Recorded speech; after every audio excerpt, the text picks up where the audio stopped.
Ladies and gentlemen, thank you for standing by, and welcome to the Q1 2021 Kohl's Corporation Earnings Conference Call. At this time, all participants' lines are in a listen-only mode. After the speaker's presentation, there will be a question-and-answer session. To ask a question during the session, you will need to press star one on your telephone. Please be advised that today's conference is being recorded. If you require any further assistance, please press star zero. I would now like to hand the conference over to Mark Rupe. Thank you. Please go ahead. Thank you. Certain statements made on this call, including projected financial results and the company's future initiatives, are forward-looking statements within the meaning of the Private Securities Litigation Reform Act of 1995.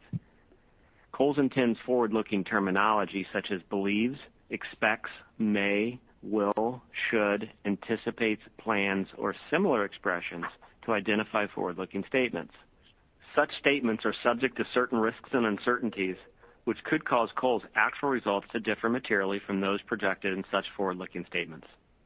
Such risks and uncertainties include, but are not limited to, those that are described in Item 1A in Kohl's most recent annual report on Form 10-K, and as may be supplemented from time to time in Kohl's other filings with the SEC, all of which are expressly incorporated herein by reference. Forward-looking statements relate to the date initially made, and Kohl's undertakes no obligation to update them. In addition, during this call, we will make reference to non-GAAP financial measures, including adjusted net income, adjusted earnings per share, and free cash flow. Information necessary to reconcile these non-GAAP financial measures can be found in the investor presentation filed as an exhibit to our Form 8-K filed with the SEC and is available on the company's investor relations website. Please note that this call will be recorded. However, replays of this call will not be updated. So if you're listening to a replay of this call, it is possible that the information discussed is no longer current, and Kohl's undertakes no obligation to update such information. With me today are Michelle Goss, our Chief Executive Officer, and Jill Timm, our Chief Financial Officer. I will now turn the call over to Michelle. Thank you, Mark. Good morning, and welcome to Kohl's first quarter earnings conference call. We are very pleased with our strong start to 2021 with both sales and earnings materially exceeding expectations. Our key strategic initiatives continue to gain traction and resonate with customers, and we capitalized on a favorable consumer spending backdrop during the period. Adjusted earnings per share were $1.05, driven by strong net sales growth of 69%, significant gross margin expansion, and disciplined expense management. We also further strengthened our financial position, reducing our overall debt and improving our leverage profile, and we resumed returning capital to shareholders. We are making significant progress on our vision of becoming the most trusted retailer of choice for the active and casual lifestyle. Since launching our strategy last October, we have shown strong sequential improvement in our performance and have announced several important new strategic partnerships that will accelerate our momentum. We remain firmly on track to achieving our 2023 strategic goals and will take a big step forward in our pursuit this year. As we will discuss later in the call, based on our first quarter results, we are raising our full year 2021 guidance. For today's call, I'll give you color around our first quarter performance and then talk about the confidence we have in our strategy given the synergy our plans have with evolving consumer behaviors favoring a more casual and active lifestyle. Jill will then discuss our Q1 results in more detail and updated 2021 financial outlook. Let me start by touching on our first quarter performance.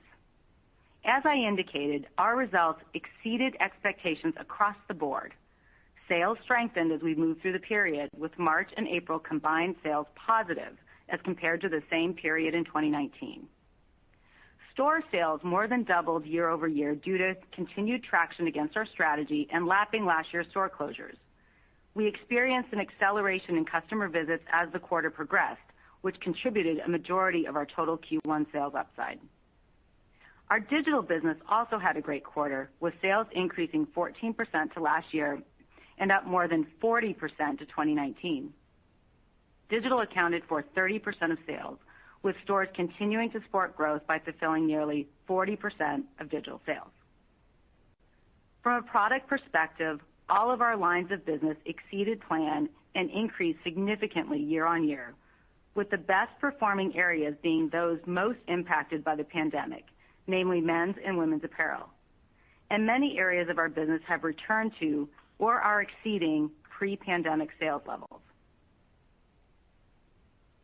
Active sales showed the most significant growth in the first quarter and increased at a mid-teens % rate relative to the first quarter of 2019. We also maintained momentum in our home business, which was up low double digits on a 2-year basis. We are making great progress in our efforts to improve profitability. We delivered a 7% operating margin, the highest Q1 rate in 8 years. This performance was driven by continuing to execute against our strategy, including strong inventory management, our pricing and promotional initiatives, and expense discipline. In addition, we capitalized on a favorable industry backdrop that provided for greater full price selling. So in summary, we had a great first quarter and have clear business momentum as we look ahead.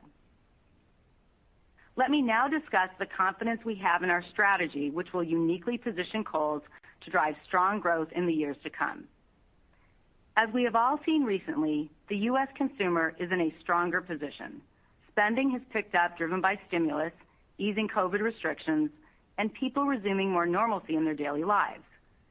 These factors are helping to reignite growth for the retail industry, and we are positioned extremely well to capitalize on this acceleration. Last October, we debuted a new strategy with an even more significant pivot towards the active and casual lifestyle. And as we sit here today, that strategy has never been more relevant. At Kohl's, everything starts with the customer, and our research, analytics, and sales trends validate that 3 key consumer behaviors will only grow in importance. Consumers are looking for a more active and casual lifestyle, an even easier and more convenient shopping experience, and clear and compelling value. First, we expect that consumers will continue to live more actively and casually as normalcy returns. As more people return to work, resume travel, and attend events and gatherings, they are seeking out new and updated apparel while maintaining the preference for casual comfort, which fits squarely into the product categories we are taking a leadership position in. Against this backdrop, Kohl's is positioned really well. Our commitment to the active category is differentiated in the marketplace, and our strategies continue to benefit our business. With a goal of growing the category to more than 30% of our sales, we are increasing dedicated space in store, expanding our product assortment, and aggressively addressing white space opportunities in athleisure and in inclusive sizing. We are making progress, as evidenced by active sales nearly doubling year over year in the first quarter, growing to 23% of sales, up 300 basis points from last year. From a brand perspective, our key national brands, Nike, Under Armour, and Adidas, continue to perform very well, driven by the ongoing expansion of the assortment, delivering innovative and relevant product to our customers. We also continue to be pleased with the performance of the Champion brand, which grew multiples from a small base in the first quarter. As it relates to our new private athleisure brand, Flex, we are very encouraged by the customer reaction we've seen to date and initial sell-through. We will build on the early success by broadening the assortment this fall and will expand it to 500 stores. And as we've previously discussed, we are excited to be expanding Land's End to 300 stores and introducing Eddie Bauer into 500 stores this fall, each of which addresses sizable white space opportunities in our outdoor offering. We are really encouraged with the ongoing strength in active across all product areas, and we are equally excited about being a destination for iconic casual brands like Levi's, soon Tommy Hilfiger and Calvin Klein, and value-oriented private brands like Sonoma and So. We have significant market share opportunities across many casual categories, whether it be in key essentials for the entire family and in categories like denim, where we already have a leading market share position and where there is a clear resurgence underway. Let me share with you an update on our efforts across our other key lines of business. In women's, Our bold actions during 2020 have positioned us for improved performance this fall when all of our efforts around clarity and merchandising come together. On last quarter's call, we discussed our optimism around the initial progress we have been seeing in our Sonoma and So brands, and I'm happy to share that these brands further accelerated in the first quarter. We're also seeing strong customer response to other key private brands, including Croft & Barrow, Lauren Conrad, and Nine West. From a product perspective, our women's business was led by strong growth in active, increased demand for shorts and denim, and our intimates business that continues to show resilience. We also saw improving trends in casual dresses. Men's has also been an area that has undergone transformation during the past year. Similar to women's, we've exited brands and have allocated more space to active and big and tall while shrinking the men's dress pad. These moves have improved overall clarity, increased category productivity, and made room for new brands. In 2021, we will deliver a significant amount of newness with the introductions of Calvin Klein, Eddie Bauer, Hurley, and Tommy Hilfiger, where we will offer men's sportswear styles with the brand's iconic classic American cool designs. The addition of each of these brands further our pursuit of becoming the leading destination for the active and casual lifestyle, and we look forward to their contribution beginning this fall. Turning to our children's business, demand returned to 2019 sales levels driven by strong growth in active and toys, as well as increased demand for boys and girls apparel as more kids return to school this spring. We've simplified our private brand strategy around Jumping Beans, So, and Sonoma, and are expanding our active presence through Converse, Hurley, Under Armour Outdoor, and Vans. Looking ahead, we are well positioned for the important back-to-school season, with inventory building well ahead of peak weeks. We anticipate a more normal back-to-school season this year, following last year's season that was materially impacted by the pandemic. In summary, regarding our apparel business, we are seeing a nice recovery, and we will fuel the customer demand by driving relevancy as consumers return to more normalcy in their daily lives. I'd like to now transition to our upcoming launch of Sephora at Kohl's, which we couldn't be more excited about. This partnership will transform Kohl's into a leading beauty destination and is expected to drive significant incremental sales and new customer acquisition. As we shared last month, we will offer more than 125 prestige beauty brands, many of which will be exclusive to Sephora and Sephora at Kohl's. We are in the midst of preparing for the August 1st launch online and subsequent rollout to the first 200 stores this year. Beauty associate recruitment has begun, with staffing and training to be complete by the end of July. Customers will see construction in stores in the weeks leading up to the fall store openings. This will be about a 6-week process for each store, and we are working hard to minimize any disruption. We are also positioning certain brands, such as Calvin Klein, in categories like active around the Sephora at Kohl's shop to capitalize on cross-selling opportunities. We look forward to sharing more on the launch during our next earnings call in August. Now let me discuss how we are providing our customers an even easier and more convenient shopping experience. Starting first with stores. Our off-mall locations will be even more relevant in a post-COVID era as customers have appreciated the safety and convenience over the last year, and our customers will encounter an updated and elevated shopping experience. In addition to the new Sephora at Kohl's shop, we are refreshing stores and reflowing categories to provide a more compelling shopping environment with the most relevant brands and categories positioned at the front of the store. Some of our other efforts include improving the clarity and merchandising presentation. During the first quarter, we executed against our de-densification strategy by removing fixtures off the floor in each store. We also just recently reopened fitting rooms in our stores to improve the shopping experience as more and more customers return to stores. And as the country more fully reopens, we expect our convenient off-mall presence to continue to be a competitive advantage. We are also enhancing the digital experience. We continue to improve the overall site experience while further embedding personalization. We have been especially pleased with the momentum we are seeing with customers' use of the Kohl's app. During the first quarter, the app accounted for 1/3 of digital sales, driven by strong double-digit user growth and improved conversion rates.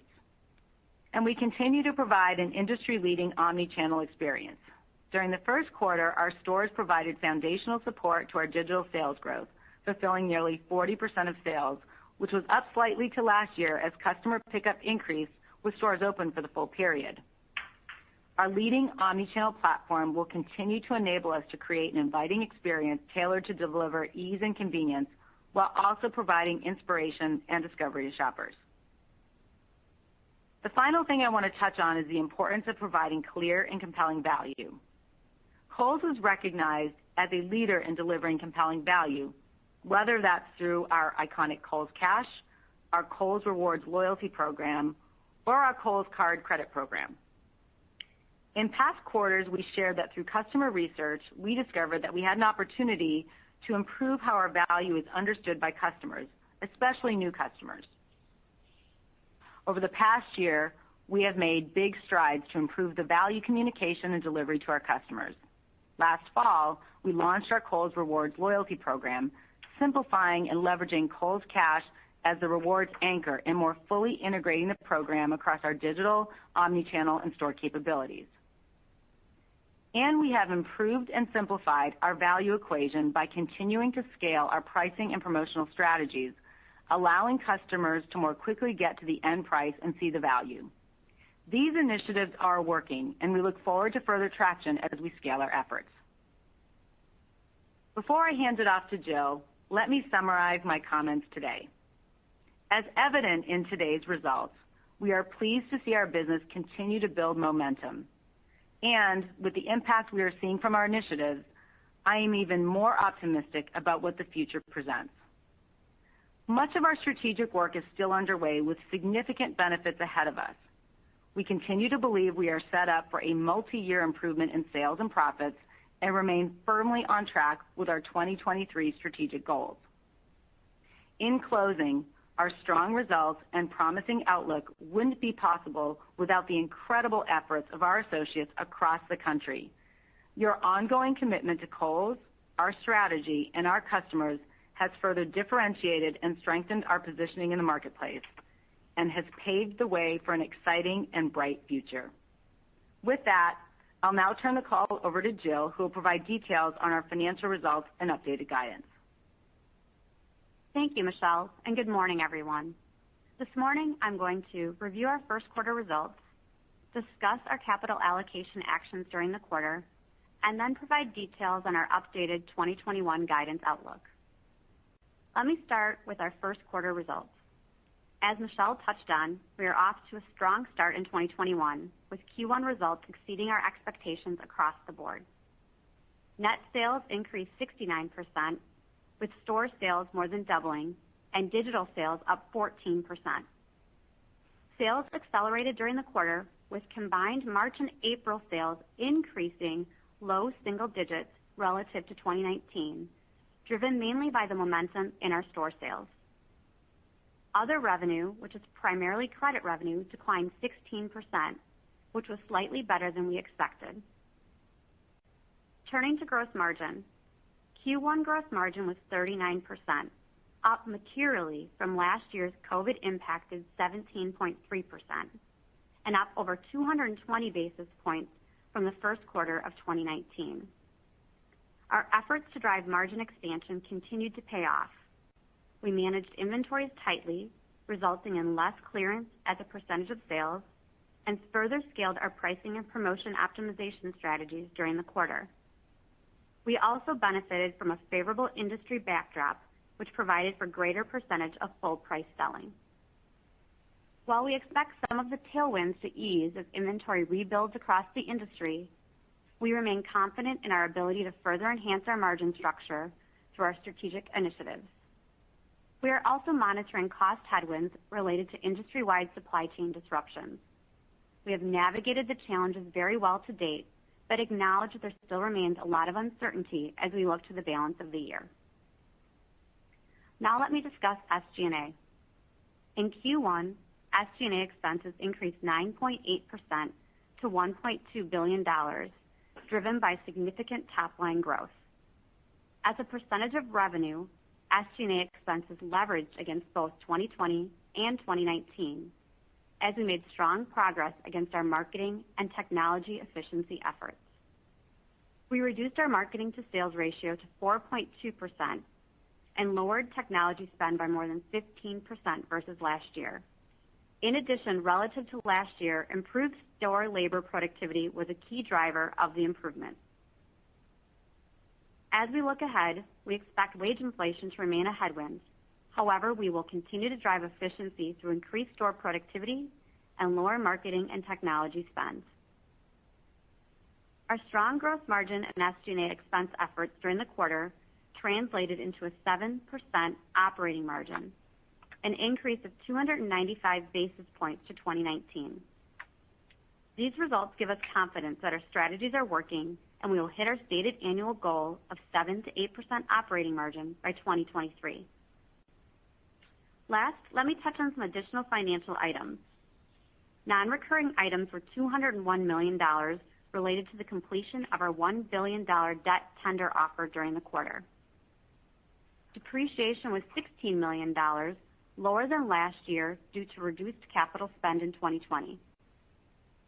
Interest expense increased $9 million versus last year due to higher average debt outstanding during the quarter. On a GAAP basis for the quarter, our net income was $14 million and earnings per share was 9 cents. Excluding non-recurring items for the quarter, adjusted net income was $165 million and adjusted earnings per share was $1.05. Turning to the balance sheet, we ended the quarter with more than $1.6 billion of cash and cash equivalents. Inventory at the end of the quarter was 25% lower than the prior year and down 28% to 2019. This marked another 10-year high in inventory turnover. Like other retailers, we are currently facing some industry-wide supply chain challenges. However, we continue to feel good about our ability to manage through these headwinds and are closely monitoring the sourcing of our private brands. Turning to cash flow, we generated positive operating cash flow of $278 million in the first quarter, driven by strong inventory and expense management. Free cash flow was $186 million. Capital expenditures were $59 million in the first quarter, and we continue to expect to spend $550 to $600 million in 2021, driven by our Sephora partnership, store refresh activity, and our new e-commerce fulfillment center. Now let me provide you an update on our recent capital allocation actions. During the first quarter, we optimized our debt structure by issuing $500 million of new bonds and tendering over $1 billion of higher rate, shorter-term bonds. Through these efforts, we reduced our weighted average interest rate by more than 100 basis points and improved our leverage profile, supporting our long-term commitment to maintaining our investment-grade rating. We also resumed our share repurchase program during the first quarter, repurchasing 784,000 shares for $46 million. We continue to plan to repurchase $200 to $300 million of shares for 2021. And last week, our board of directors declared a quarterly cash dividend of 25 cents per common share. The dividend is payable on June 23rd to shareholders of record at the close of business on June 9th. Turning to our guidance outlook for 2021, we are off to a very strong start to the year, and based on our Q1 results, we are raising our full-year outlook. That said, we are approaching our updated financial outlook prudently. It's still early in the year, and there remains uncertainty around how the recovery unfolds, duration of the stimulus tailwinds for the retail industry, and supply chain headwinds. Based on this, we are guiding the year as follows. Net sales to increase in the mid to high teens % range, up from our prior expectation of a mid-teens increase. Operating margin to be in the range of 5.7 to 6.1%, up from our prior expectation of 4.5 to 5%. And EPS to be in the range of $3.80 to $4.20, excluding non-recurring charges, up from our prior guidance of $2.45 to $2.95. This guidance now assumes interest expense of $270 million, which is lower than our previous expectations due to our debt reduction. We continue to expect our full-year tax rate to be approximately 25%. I would also like to call out one additional item embedded within this guidance. For the second quarter, we are planning SG&A expense to be higher than the Q1 rate as we invest in the Sephora partnership launch and incur expenses associated with our store refresh activity. In summary, we are very pleased with our strong start to 2021 and remain confident in our outlook for the balance of the year. Our efforts to drive top-line growth and improve our profitability are gaining traction, and we remain on pace to achieve our 2023 strategic goals. We are happy to take your questions at this time. As a reminder, to ask a question, you will need to press star one on your telephone. To withdraw your question, press the pound key. Please stand by while we compile the Q&A roster. Your first question comes from the line of Bob Drbul with Guggenheim Partners.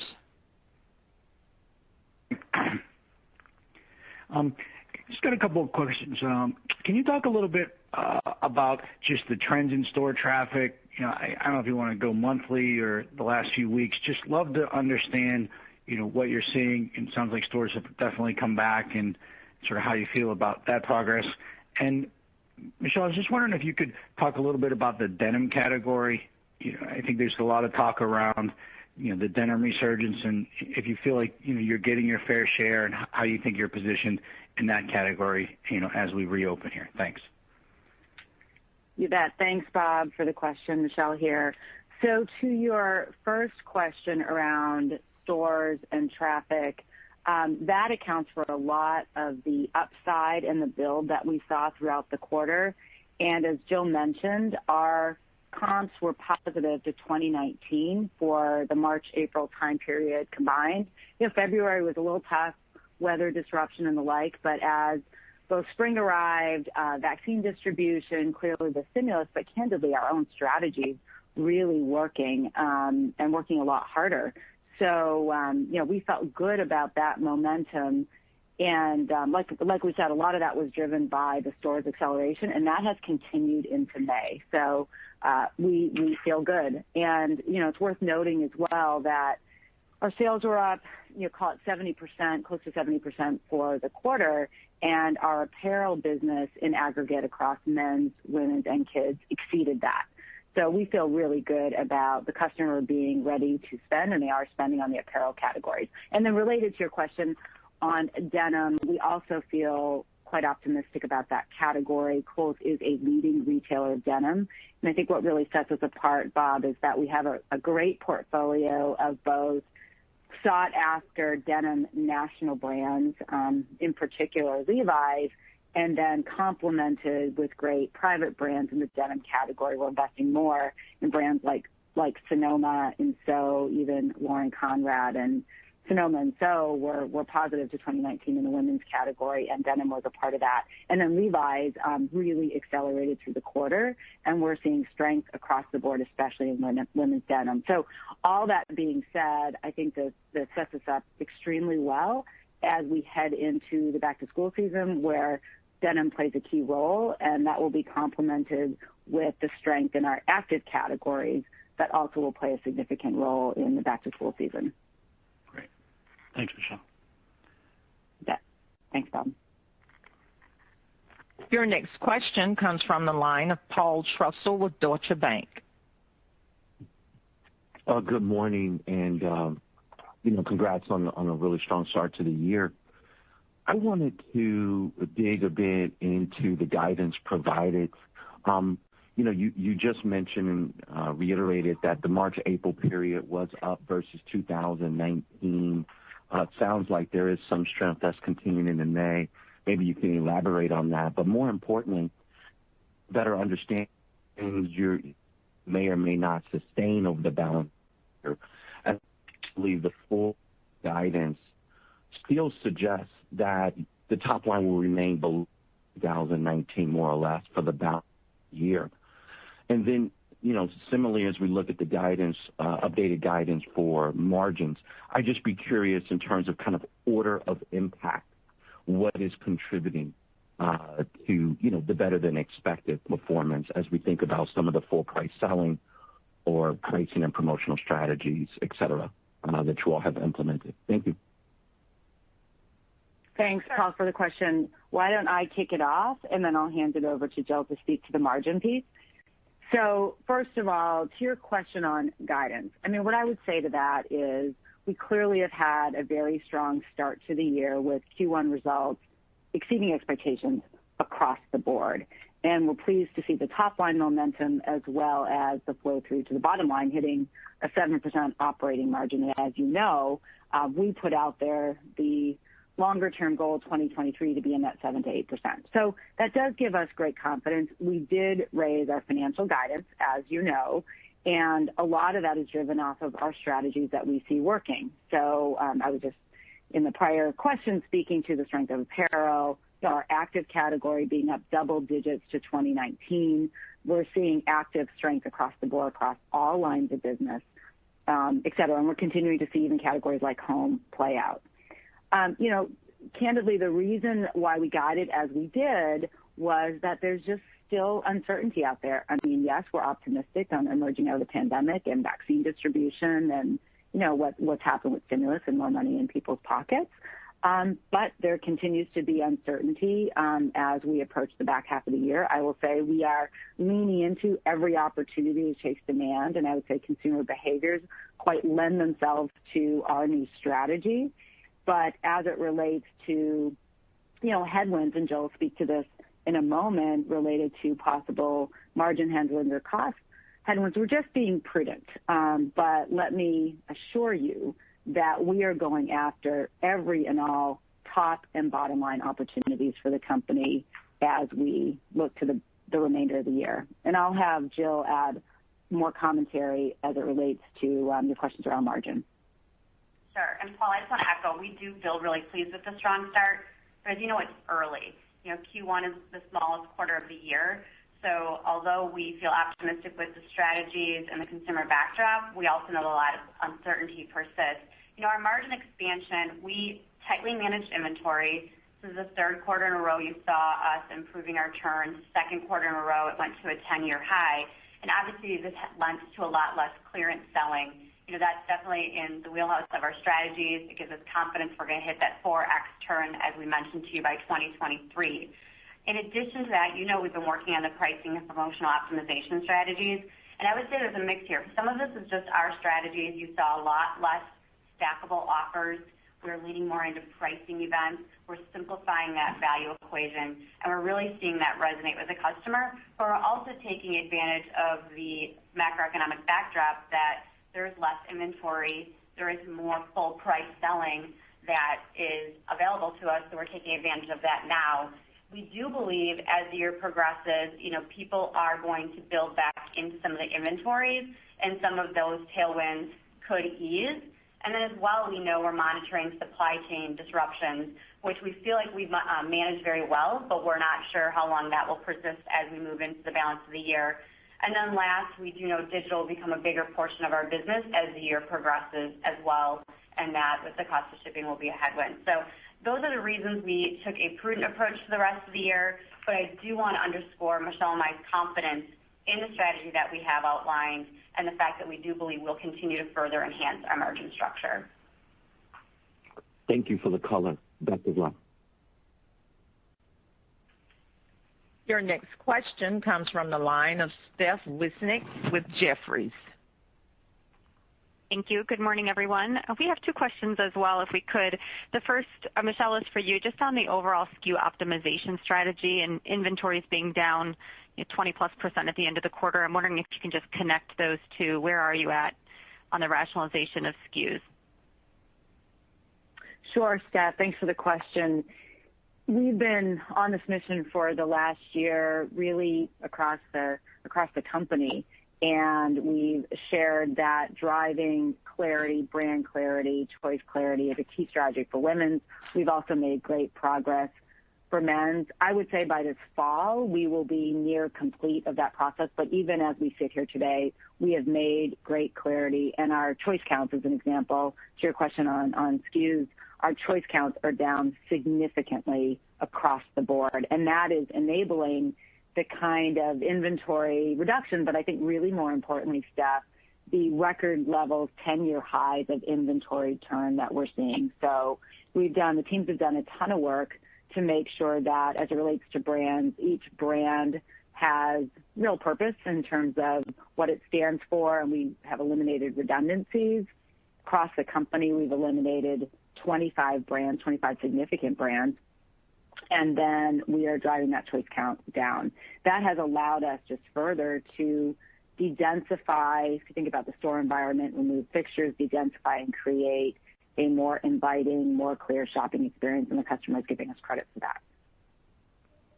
That's very helpful. And my next question is just on your loyalty members. If you could talk a little bit about what you've seen over the course of the last several months as people have become more comfortable getting back into store, experiencing the store environment. Are you starting to see some loyalty member engagement increases or even new loyalty members that you're converting from incremental traffic? Thank you. Yes, Steph, I'll take that one too. Yes, we are. We have been very pleased to continue to see our new customer acquisition efforts pay off. So we continue to bring in a lot of new customers in the first quarter, and that's been exciting to see really across both channels, both as people shop more in stores and then complemented with customer acquisition digitally. And as you know, last fall, we updated and evolved our Kohl's Rewards program to make it more simple, more engaging, everything focused on Kohl's Cash. And we have seen increased redemption, increased enrollment. We're leveraging all the data we get on these customers to drive greater focus on personalization, and I'm very pleased on that too. Jill was speaking earlier about pricing and promotion. We think about targeted offers, continuing to build that customer file and really tailor and target customers in a way that gives us great efficiencies on content, product content, on offers is a key part of our marketing strategy. And loyalty is a big unlock to that. So net, very happy with where we are. Thank you. Thanks, Beth. Your next question comes from the line of Lorraine Hutchinson with Bank of America. Thanks. Good morning.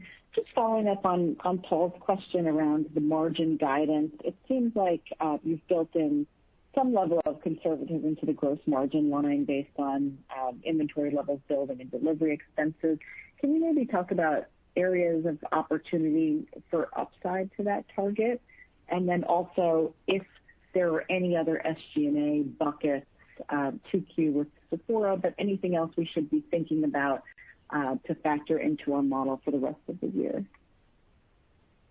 Sure, Lorraine. So obviously we will continue to manage our inventory tightly. We won't continue to be down to the degree you saw in first quarter, and I think most retailers will have a build back. So some of the full price selling that came really just from, if you will, scarcity, especially in the home goods area, will maybe, we think, ease as we move into the back half of the year. We do feel really great with the apparel selling, and our ongoing proprietary brands, specifically in women's, are incredibly strong as well. So those are really all, upside as we look across the landscape.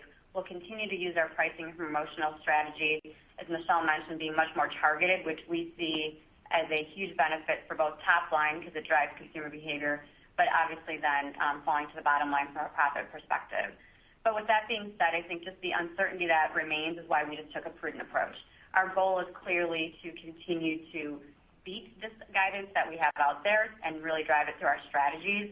We do see the consumer backdrop in our favor at this point, but obviously, given the year that we just navigated, we thought it was definitely prudent to be aware of the uncertainties that prevail. And, supply chain is one of those. As we do try to build back into inventory, we've taken a lot of actions to offset that disruption, but we don't think that that's going to ease in the short run. So that's definitely something we're keeping our eye on as well. So what I would say is we're going to continue to look to enhance the margin, but until we feel better coming out of Q1, it's one quarter, smallest quarter of the year for retail, as you're aware. We thought it would be best to take a conservative approach to the guidance as we look forward. SG&A-wise, I would say we feel very good with how SG&A came in. The marketing efforts that you started seeing take hold last year continued with our A to S down, I think almost 100 points to what you would have seen in 2019. That will continue in the year. That team has done a great job really optimizing that spend.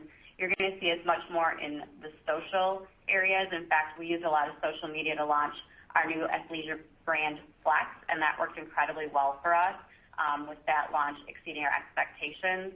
And then technology spend, we just made a really stepped change in how we approach technology with our new leader. That was down about 15% in the quarter, and you're going to continue to see us optimize and be down in technology.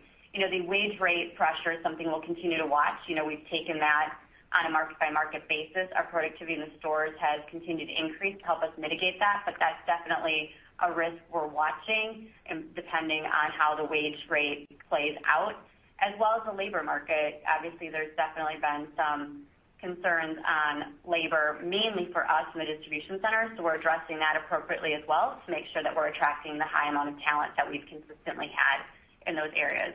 So Sephora will launch in fall. A lot of those costs happen in Q2, which is why we wanted to call it out. And obviously, we're pairing that with our refresh program, which has some expenses with it as well. But when we unveil Sephora, you'll see in those 200 doors a really new refreshed Kohl. And we're really excited about that, just given the momentum we've seen in our stores over the last several months. Thank you. Your next question comes from the line of Mark Altschwager with Baird.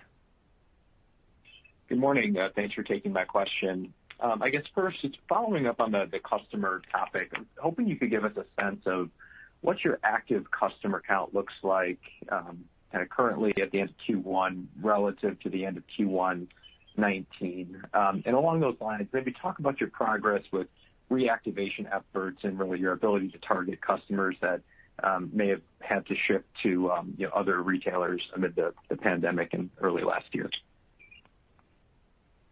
Sure. Mark, Michelle here, I'll take the question. So, as we've shared in the past, 2019 serving 65 million customers, and clearly last year was a challenging year to measure that, and we're still emerging from that. So, and again, quarter by quarter, it's a tricky number to answer. But what I would say is that we're seeing customers come back, and we're especially if we look at our customer acquisition efforts in stores, we are seeing those customers come back in stores. So that's been a big contributor to, as we talked about earlier, stores delivering a lot of the momentum and upside as we looked across the quarter. So we're feeling good. We're seeing reactivated customers, we're seeing new customers, and that is what has given us the optimism to update our guidance like we talked about. But as Jill did a great job just elaborating on, we see the upside, we see the momentum, but we're also taking a thoughtful and prudent approach to run our business in a way that we continue to manage it tightly, just like we've demonstrated the last few quarters. I think, Mark, as you know, getting new customers is incredibly important, and Sephora is a huge opportunity for us in the fall to attract that younger customers. We've mentioned we have very little overlap with their customers, so we feel great with the new customer acquisition we've had, the reactivation as the store customer starts coming back in, and then obviously as we move to the fall, having that large opportunity with Sephora. Thank you. And then, Jill, the high end of the updated EBIT margin guidance is now in line with fiscal 19 levels, which is just nice to see, and I think over a 100 basis point raise versus what we were thinking of just a few months ago. So I guess the question is, are you feeling more confident in the 7 to 8% for 2023? Could we potentially see upside to that based on what you've learned so far this year? Just any comment there would be great. Clearly, I feel great with a 7% operating margin in Q1, but it's one quarter, so we definitely, it makes us feel good our strategies are working, and we feel confident in achieving our 2023 7 to 8% goal that we stated. I just think it was very early to suggest that we would make any changes to that at this point, because one quarter, obviously, as is great, but it doesn't make that trend. So obviously, we'll continue to manage that Mark, but we just think it gives us all more confidence. Our strategies are working, and we will hit those goals. Great. Thanks for all the detail. Your next question comes from the line of Paul Lejuez with Citigroup. Thanks. It's Tracy Kogan filling in for Paul.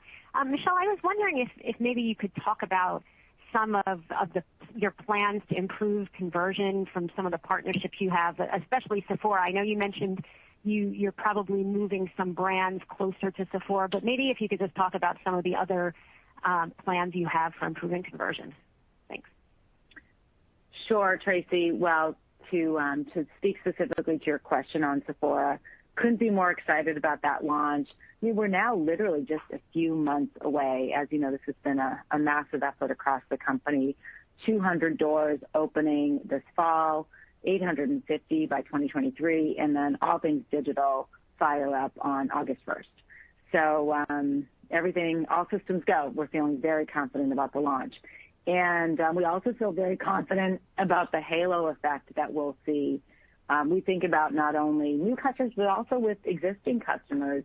And so we are going to do a lot to enable that, both through our marketing efforts and our merchandising efforts. So if we talk about the 200 doors specifically, well, first to take a step back, given our strategies, our key strategies around the plan we announced last October, being a leading destination for the active and casual lifestyle, we are reflowing all stores in the company to reflect this strategy. And as we expand and amplify categories in active, in casual, downsize other categories that we're seeing less traction on these days, like men's dress and fine jewelry, still have those categories, but just in a different way.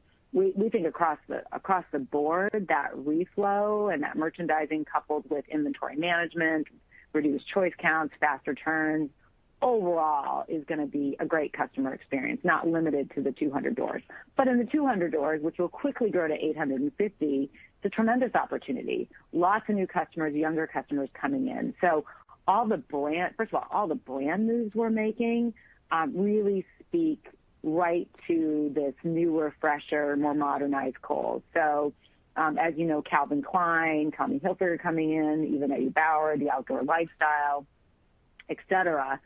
That will benefit all doors, but I think as it relates to the new customer, Sephora in particular. And then we are, as we go into those stores and invest and put that big, beautiful shop at the front of the store, we will even do further evolutions of the store experience to create, for example, like Calvin Klein, we're doing an outsized shop and shop right adjacent to the Sephora shop to give an even more elevated experience. We're doing things with the Levi's brand, one of our core brands we've had for some time, but are going to do some unique merchandising there.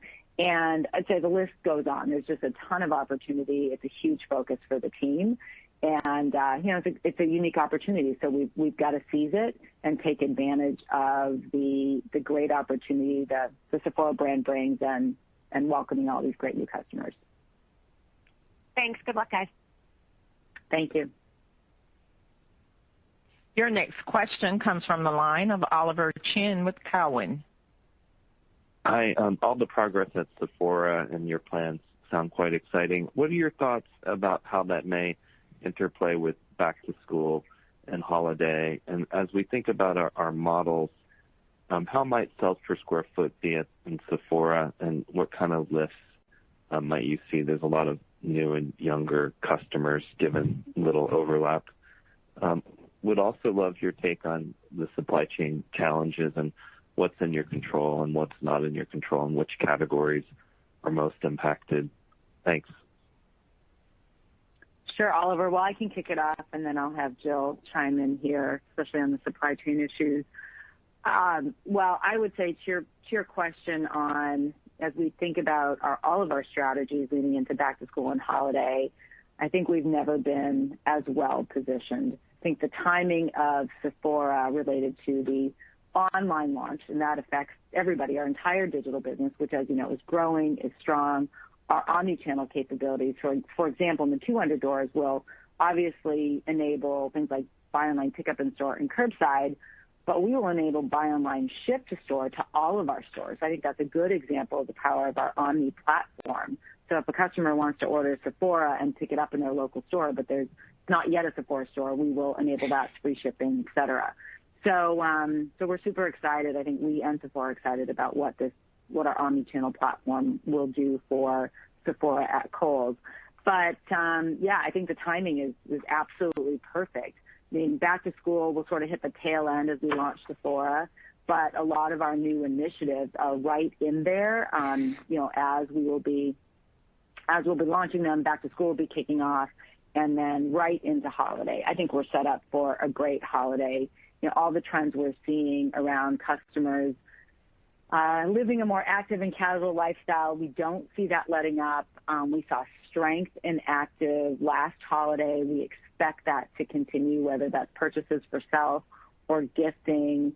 All the casual brands that will be fully launched by that point, Calvin and Tommy and Eddie Bauer, further expansion of Land's End, which has been terrific for us to date, and list goes on. So you take all of that, which is going to be across the system. Now, a lot of these brands are in 300, 400, 500 doors, if you will, but everything online for sure. And then the halo effect of the Sephora launch and these other brands. I mean, I fully expect a lot of these other brands will bring in new customers as well. And as we were speaking earlier, while we continue to stay very close to our business and make sure we're managing with discipline, I can assure you that we will chase all the demand that's out there.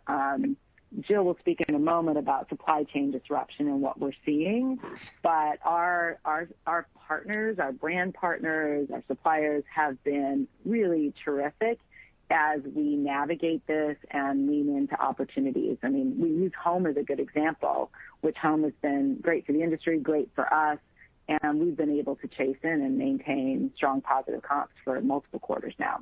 I'll hand it over to Jill to speak to further on the supply chain question. Sure. Thanks, Michelle. So obviously everyone is right now looking at the supply chain challenges. We continue to monitor those headwinds, and I think we've navigated it very well. I'll kind of talk about 5 things we've done. One is we've prioritized our POs, so we make sure that we're bringing in those critical POs for ads and events, so we'll expedite them if needed. We've added more drivers to increase our pickups from the port. We are increasing the frequency of store deliveries to make sure that we're flowing the goods timely and making sure we're hitting those in-store dates. We've added carriers as well to reduce transit time, and then we are moving a lot of containers on shorter transit times from Asia, and we're prioritizing specifically our women's business. As you know, that's our main proprietary brand business, so ensuring that we continue to prioritize that, especially as that's a big transition for us, and we expect that all of their strategies, although they're unfolding now and we're seeing that momentum build, that we're set for fall. So we continue to watch it, but we continue to deploy a lot of strategies at this point to ensure that we're bringing in the right POs and getting the goods in a timely manner. Okay. Lastly, outdoor, you called out in your comments. I mean, you've been in a solid destination for this in the past. I guess what's different, and how big is this as a percentage of mix, and how might you manage weather sensitivity, as that can be a risk factor? Thanks. Sure. So, outdoor is also a category that we see a lot of growth for the industry, how people are living. I mean, they're wearing outdoor not just to go hiking and serious outdoor adventures, but they're wearing it along the streets, kind of like what we've seen with active. And I think for us, and if we look historically, our outdoor brand portfolio has largely centered on Columbia. Great brand, has grown. We love Columbia. But to be a true destination, it's also about having a suite of brands, not unlike what we've done with active. So if you look at active, where now we have strength in an incredible portfolio of Nike and Under Armour and Adidas, our own private brands, the recent introduction of Flex brands in the more athleisure category like Champion. We're a true destination. I mean, a customer can come in and they see incredible, amazing brands, and they can choose for whatever suits their taste and their needs. Similarly, as we look ahead to outdoor, it's both, yes, we will sell outerwear. Also, we think swim is a big opportunity for Kohl, a small business today, but we're working hard as we look to the years ahead to build that business out. But now you've got Columbia and Lands' End and Eddie Bauer and the like. So we just see tremendous opportunity, and the more we can expand that portfolio very thoughtfully. I mean, we've exited a lot of brands too to make room for going after this active outdoor athleisure category so that we can double down on this business and these brands. So I think by rounding out the portfolio, it makes us more of an authority to be a destination for this category. The last thing I would say is we do see all of these lifestyle needs, active athleisure, outdoor, even casual, working together, and even the active brands are going after the outdoor opportunity too, Oliver. So more to come. We look forward to sharing more and our customers seeing what we're doing in this business. Thank you very much. Thanks, Oliver. Thank you.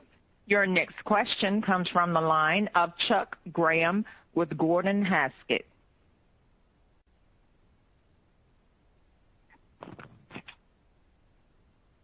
Chuck, your line is open.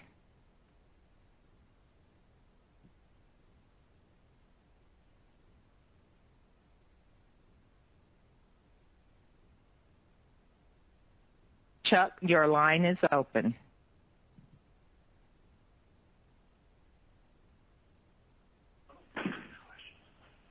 Your next question comes from the line of Jenna Giannelli with Goldman Sachs.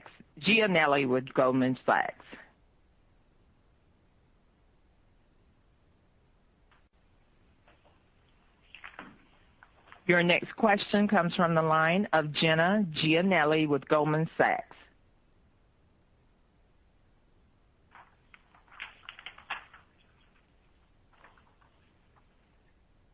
Jenna, your line is open.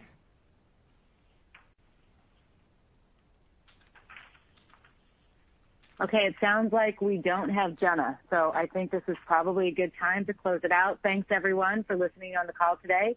We look forward to speaking with you in August. Ladies and gentlemen, that does conclude today's conference. We thank you for participating. You may now disconnect.